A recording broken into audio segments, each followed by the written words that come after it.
Okay, for question 3, it is actually an extension of what you have tried here. The main difference, as you can see, is that in the previous question, your speed time graph consists of many straight lines. However, for your question 3, even though that the object is also falling, so you can see that the context is very similar. In question 1, it is falling vertically. There's a rebound. For question 3, it is falling down through air and then into another medium, the sea. And you can see that the main difference here, both are speed time graph, but down here you have a curve. So let's do a comparison before we actually interpret this speed time graph. So number one is that you can see over here, if you look at part A, here, you can see that when we describe the motion between A to B, which is here, we say that the speed increases constantly, right? Now, let's compare to this A to B or A to C, okay? If you look at A to C, you can also see that the speed rises from 0 to some bigger value over here. So technically speaking, if I were to describe the motion between A to C, I would also say the same thing, that the speed is increasing, it is rising. But like what I said at the previous question, when you describe speed, you need to provide two adjectives. The first adjective being increase. The second adjective is how is this speed increasing? Is it increasing by the same amount? So let's look at this. How do I decide whether something is increasing by the same amount? Let's say A to C, right? I will just take A to C. A to C takes this amount of time. I will just divide this duration into two. I separate into two, and then I want to analyze.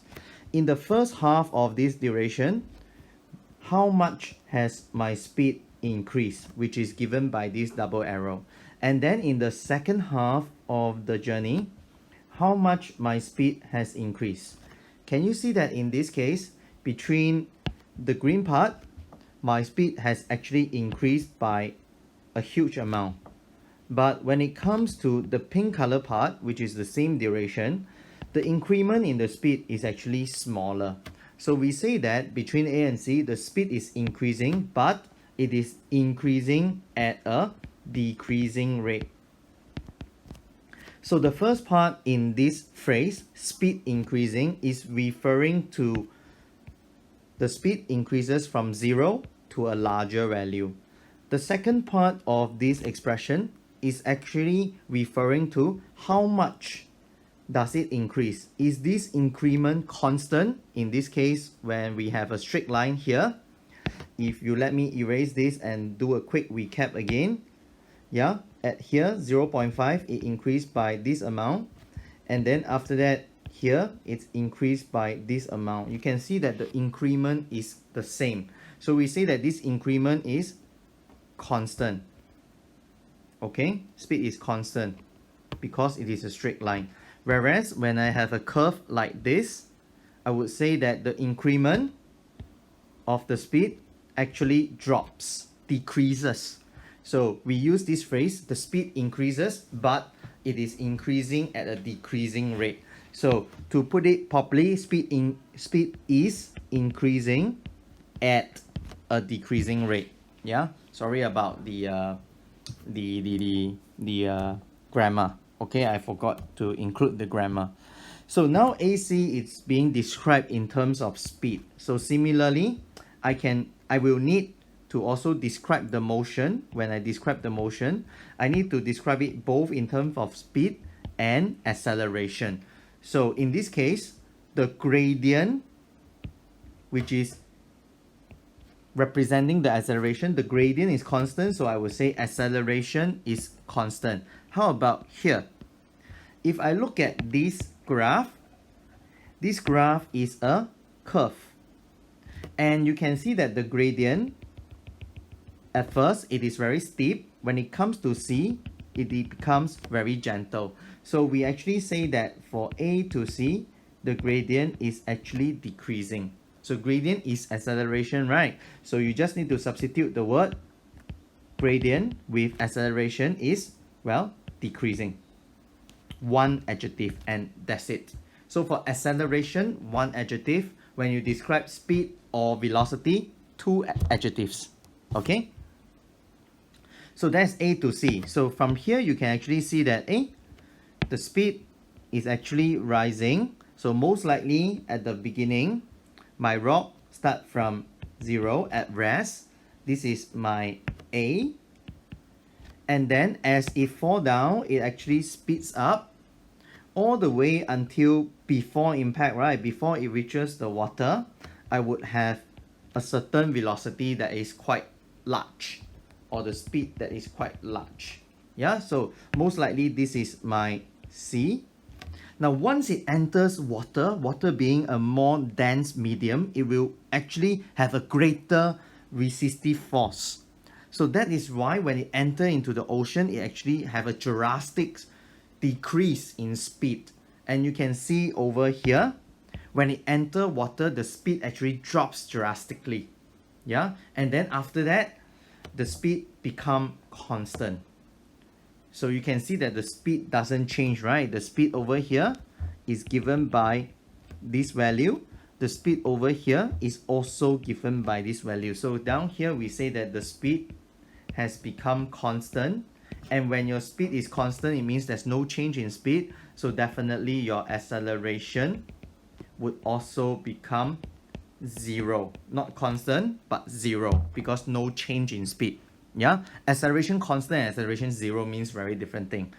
How is it different? Just look at the previous question.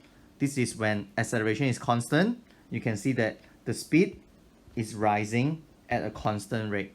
But when you say acceleration is 0, you can see that the speed experience no change. Yeah. So that's the interpretation of the graph. Now we are ready to actually attempt the questions. Okay, so let me erase all these distractions. Okay, and then let's interpret. So first question, how is acceleration found from a speed time graph? We have talked about that in question 1. As you can see here, acceleration is given by the gradient of your velocity time graph, or in this case, speed time graph. So in this case, we just need to say that we try to answer in a Cambridge way. So proper English, acceleration is found from the gradient. Do not just stop here, because this gradient is of what? Of your speed time graph. So let me just be a bit clearer and put it here. Yeah, speed time graph. Okay. Secondly, in part B, describe how the acceleration changes from A to D. So in this case, we are not asked to describe motion, because when we are asked to describe motion, so if now the question actually replaces this word with motion, then you need to talk about both velocity and acceleration. So in this case, basically the question is trying to narrow down the answer so that you do not need to write so much. So we are focusing on acceleration, okay, between A to D. So like I said before, acceleration is just the gradient. So basically in your mind, you just need to ask yourself, okay, how does this gradient look like? Once you decide on that, when you write the answer, you just substitute the word gradient with acceleration. So let's take a look again at the graph.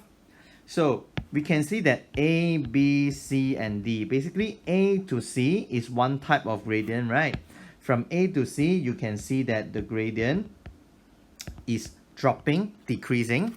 And then from C to D is basically a straight line. So you can say that your gradient is constant because it is a straight line. Now you also notice that this gradient between C to D is actually negative, right? And then down here you can see that your gradient is positive. So how would you describe your acceleration? Very simple, just replace the word gradient with acceleration. So now that you are done with interpreting the gradient, you can now write it down. So you can separate your answer into two parts, the yellow and the green. So the yellow part will be from A to C, right? So from A to C, your acceleration is positive because your gradient is positive, so you have done this. Next thing you need to say, and your acceleration is decreasing. Yeah, so you would answer this. So like I said, how do you tell whether a gradient is dropping? Well, you compare the first point, it is very steep, so the gradient must be very high. You compare the last point, the gradient is pretty gentle, so you know that the gradient is a small value. So we say that from A to C, the gradient is dropping. Then after that, you can say that from C to D, your acceleration is negative, and your acceleration is basically constant, and you will get the full 3 mark. You just need to answer this. Now you may be in your mind asking, acceleration is negative, like what does it mean? Does it mean that the object actually go in the negative direction? Well, if I'm not a science person, if I drop a rock into the ocean, when it enters the sea, does the rock come back up? No, right? The rock will just keep on sinking into the ocean. So I know that from my personal experience, when I drop a rock into the ocean, it will just keep on going downwards until it reaches the bottom of the ocean. So this is a classic example to tell you that even when my acceleration changes from positive to negative, it has no meaning to the direction, because acceleration now changed from positive to negative. Does my rock come back up? No, right? It is still sinking into the ocean. So acceleration does not tell you direction of the motion. It only tells you whether it slows down or whether it speeds up. Okay?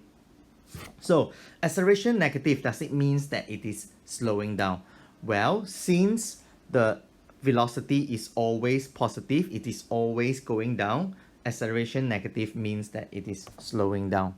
Yeah, how do I know whether something is slowing down? If your velocity and your acceleration have different sign. Okay, so anyway, let's go back to direction of the object. How do I tell that the direction of the object is in the same direction? Of course, from your daily experience of dropping a rock into the ocean. You can also see from this graph. From this graph, you can see that your velocity is always in the positive region. Yeah, it is only speeding up from A to C, then slowing down, it is still falling, sinking into the sea, and then after that it becomes constant speed, right? Throughout, it is in the same sign. So velocity, if it is always positive, it means that it is always in the same direction. Okay, so velocity, the sign of velocity will tell you the direction of the object, but not acceleration. So the key takeaway that I want you to observe from this question is your acceleration, or the sign. Okay, the sign. So maybe I crop this up, put it maybe here. Okay, the sign of acceleration does not indicate direction of motion. Okay, it does not. But the sign of velocity does. So I just want to get this into your mind. Yeah. Okay, now for part C, it is no longer kinematics, because you have to explain it with forces. In fact, to explain any motion, acceleration, things like that, you need to talk about forces. Okay, so basically this question is asking you why the acceleration changes the way that you described here. Why is the acceleration decreasing?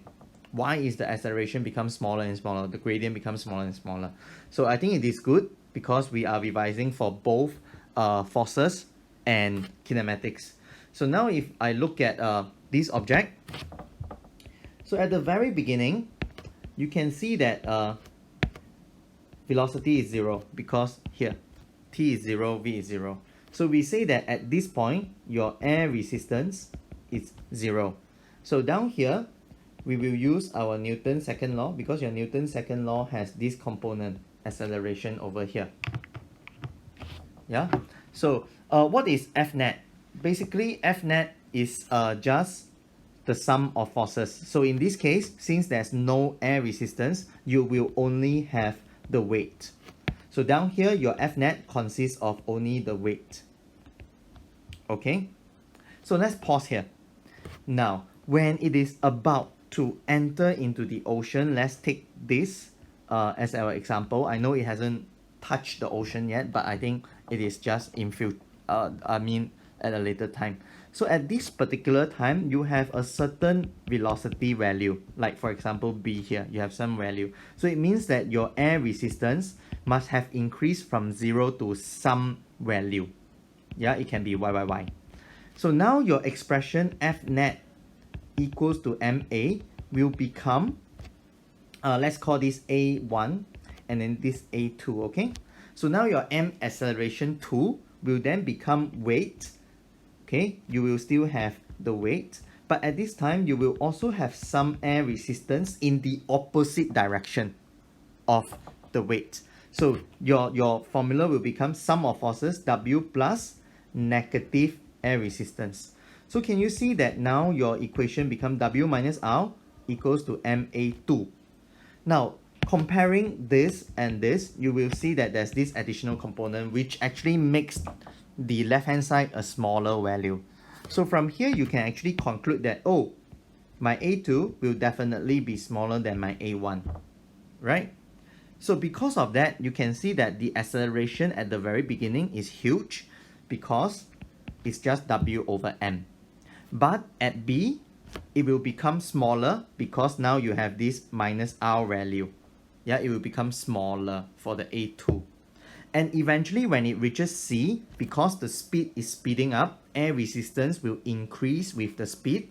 Yeah, so one very important thing you need to take note is that this air resistance is not a fixed value. It actually increases with your speed.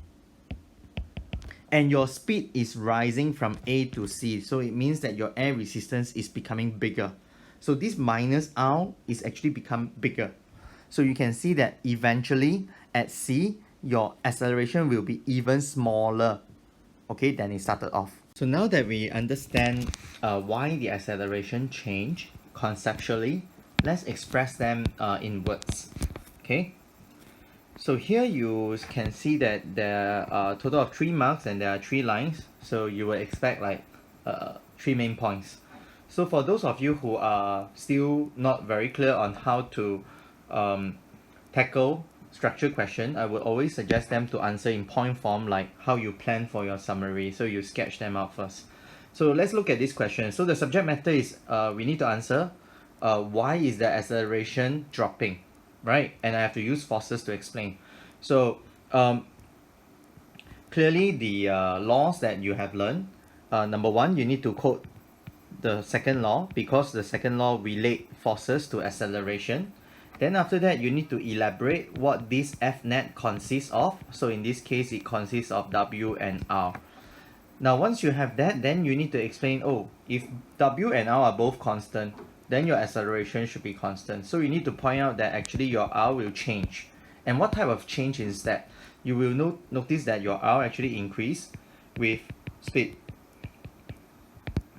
Right? Then after that, since now you know that your speed will rise with time, so once you work this out, you realize that your thought process is actually very clear, right? With time, speed increases. This will lead to an increase in air resistance. Since your air resistance is part of your F net, it means that your overall effect, your F net will be dropping. Now, since F net is equals to MA, your F net drops, so your acceleration drop. So by working out like that, you can quickly formulate how you will phrase your answer, right? And as you can see, the amount of time that I spend doing this is less than 1 minute. Okay, and with that, you can very quickly structure your answer. So first, I have to talk about speed increases, right? So I have to say that, well, as object falls, the speed increases, right? Hence, your air resistance acting on the object will rise, right? Then after that, since your F net is equals to weight minus R, right? Then your F net will decrease, right? Then by, you have to quote the law, by F net equals to MA. This means, or you can even emphasize, with F net dropping, M constant, then your A must drop. So you can see that it explained very fluently, right? Of course, in exam you cannot use arrows like that. You need to write decrease, increase, and all that. In exam, you can use expressions like this, but of course it will be better if you can state very clearly what is W. Okay, but for F net like that, it is internationally recognized. So you can say F net equals to weight minus air resistance. Okay, and of course, you shouldn't be doing this lah. You should spell it out correctly. How about this? Do you need to spell that F net is the product of mass times acceleration? No need. You can just quote the formula like this. Yeah. Okay, let's carry on with our part D. So part D, you can see that they are asking you to make use of the figure, and you need to explain why the figure is not showing terminal velocity. So what is terminal velocity? So terminal velocity is a concept. It is a particular speed achieved at a certain when certain conditions are met. So you need to understand what conditions are those. So if you look here, these two expressions, you can actually combine these two expressions and you will see that you will have this. Now what this expression means is that since you know that R actually starts from 0 and it is increasing with speed. So if you have forgotten, remember at the very beginning when you have the velocity is 0, you do not have air resistance. So that's why I say at the very beginning of the journey, your air resistance is 0, and then after that, as the object falls towards the ground, it will speed up, it will increases. So it means that there will be a time whereby R actually increases from 0 all the way till it matches W. Now what if R equals to W? Now when your air resistance has increased until it matches with the weight, you will see that this expression over here will become W minus W equals to MA. This is when your air resistance has matched the weight. Now when this happens, the left hand side will be 0, the right hand side is MA, and you can see that your A will become 0 because your mass cannot be 0. Now when A becomes 0, what it means is that your velocity will no longer change. Yeah, A equals to 0 simply means that your velocity will become constant. So since you are speeding up, so if you look at your VT graph, when an object drops from rest, that means at 0, 0, the velocity will increase and then air resistance kick in. There will be a time whereby the air resistance matches the weight, and when that happens, you will have terminal velocity. You will have a point whereby you reach this particular time. This is the time whereby your R has matched with W. And then because of that, your acceleration will become 0. As you can see here, acceleration is the gradient, right? The gradient will become 0. So what happens is that you will reach a maximum speed. This particular maximum speed, we give it a name called terminal velocity. It's the terminal, the end. That's your maximum speed. So one very clear indication of an object reaching terminal velocity is this flat line over here.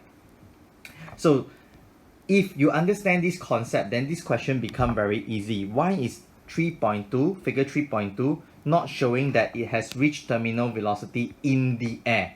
So when is it in the air? It must be before the impact, right? That means from A to C, this part, the pink color and the yellow color part. And you can see that from A all the way to C, the speed is always rising. There is no gradient equals to 0 part to it. So that's why the answer just gave you one line. They are asking you a very specific question. They are looking for certain keyword. Gradient is not 0. Yeah. So what you can do is, firstly, you must tell the examiner that, oh, I know in the air, it means it's from A to C. Then after that, you need to let the examiner know that, oh, I know terminal velocity means gradient is 0 because you are making use of the graph. So here your answer, you should first tell the examiner that you know that, oh, I'm looking at from A to C, and then after that you tell them that the gradient of figure 3.2 is not 0, and that's it.